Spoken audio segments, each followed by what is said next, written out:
Pozeráte sa na zábery z cvičenia Samaritánov v Thajsku. Naši boli prvý deň súčasťou tímov, ktoré zachraňovali ľudí po páde skalnej lavíny. Podmienky boli mimoriadne náročné. Teplota vzduchu dosahovala neuveriteľných takmer 60 stupňov. Záchranné práce, ktoré tam vykonávame, nemôžeme vykonávať bez ochranného oblečenia. Vrátanie prílieb na hlave, vrátanie ťažkých ochranných topánok, oblečenia rukavíc.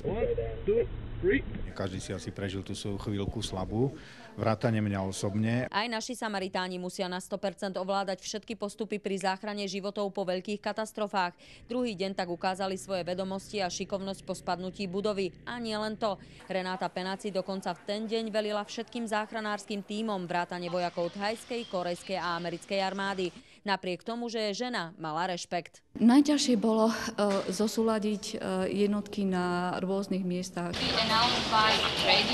Tam sú jednotlivé postupy jasne uvedené a všetko, čo povie veliteľ zásahu, tak vlastne sa musí splniť. My, dobrovoľníci zo Slovenska, máme tu možnosť s takýmito profesionálmi pracovať a oni nás berú, oni nás akceptujú a dokonca máme tu česť im veliť celý deň. To je niečo úžasné. Ako sme sa dozvedeli, Samaritáni sa už teraz pripravujú na ďalšiu akciu. Už o 2 týždne, tentokrát na Slovensku, pri Plavči sa uskutoční medzinárodné cvičenie. Kde vlastne sa budeme snažiť opäť naučiť niečo viac v rámci zásahov pri veľkých katastrofách, nešťastiach. Z Podtatier pre televíziu Zuzana Poudincová.